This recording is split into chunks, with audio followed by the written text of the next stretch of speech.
मुझे इस बात की प्रसन्नता है, बदलते दौर में, आज के समय में, लोकतंत्र में मैं तो इस बात के लिए धन्यवाद देना चाहूंगा आप सबको भी कि मैं जब आया था तो मुझे लगा था कि मैं जहां जा रहा हूं वहां ऐसा माना जाता कि समाज का एक ही परिवार ठेकेदार है।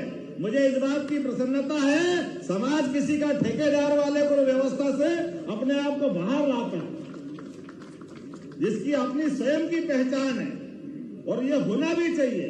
मुझे इस बात का गर्व है कि आपके यहां से निकला हुआ एक किसान परिवार का बेटा, जिसने अभाव और कठिनाइयों से बढ़ा, लेकिन अभाव और कठिनाइयों के बावजूद भी मुझे इस बात की प्रसन्नता है।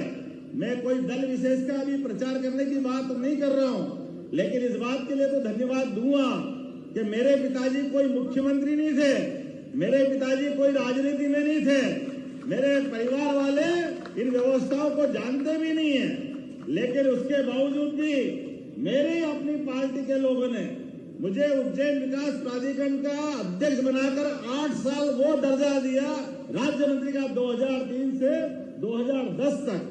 मुझे इस बात की प्रसन्नता है, उतने पे नहीं रुकी, पार्टी ने फिर एक और बार मौका दिया। 2010 से 2014 तक मध्य प्रदेश पर्यटन विकास निगम का अध्यक्ष, कैबिनेट का दर्जा देकर के मौका दिया।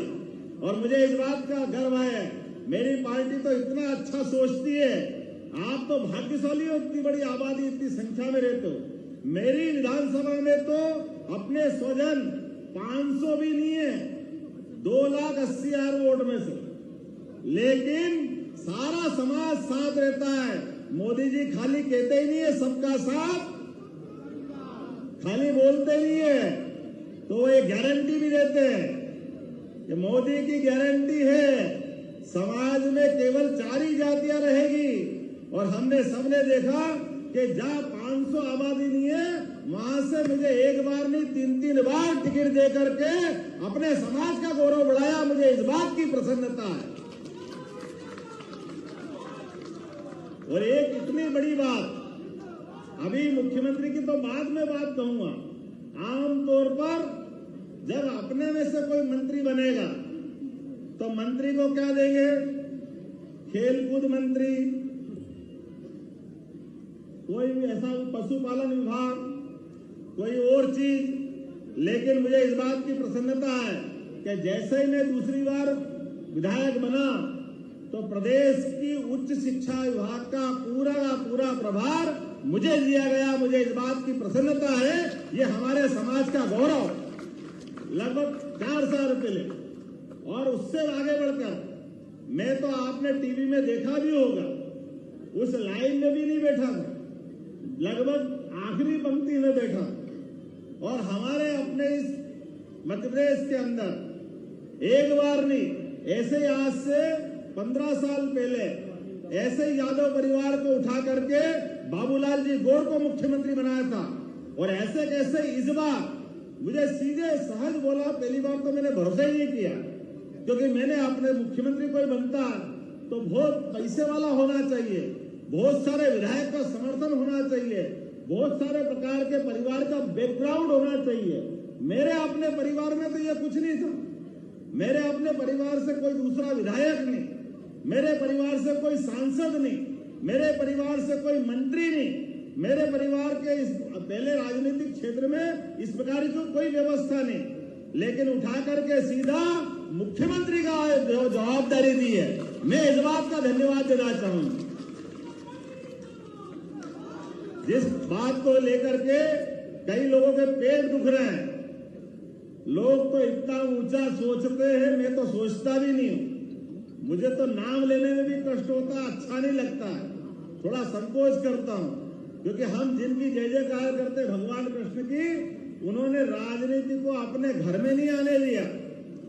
लेकिन लोगों को समझ में नहीं आता, मेरे आने के पहले एक सभा करके जान करते इस सभा को बिगाड़ने का प्रयास कोई करता है, अपने लोगों को सावधान करने का प्रयास करता है। अभी तो हमने कुछ किए ही नहीं है, अभी तो अपने लोगों से मिलने ही आए और निमंत्रण देने आए। आपको तो निमंत्रण दे रहा हूं मैं, आपने सारे स्वजाति बंधु, हमारा अपना देश, ये कई जन्मों के पुण्य के बाद हमारा मौका मिला है कि हाँ, हम हिंदुस्तान के निवासी हैं और इस निवासी होने के नाते से आज ये समय आया है कि कोई गरीब परिवार का, कोई यादव परिवार का मुख्यमंत्री बनता है, कोई एक छोटी जाति का देश में प्रधानमंत्री बनता है। किसी प्रकार का व्यक्ति जिसमें योग्यता है उसको मौका मिलता है। आज मध्य प्रदेश में मौका मिला है, ये दूसरी पार्टी को सबक है। अब परिवार से बाहर देखो, कोई भी बन सकता है, किसी के लिए अवसर की कमी नहीं है। अब इस बात को देखने की जरूरत, हमारा मन खोलो, एक परिवार से बाहर आओ, एक परिवार के अंदर दरवाजा बंद करके अगर आप अपने परिवार को बढ़ाओगे तो ये समाज उसको स्वीकार नहीं करेगा।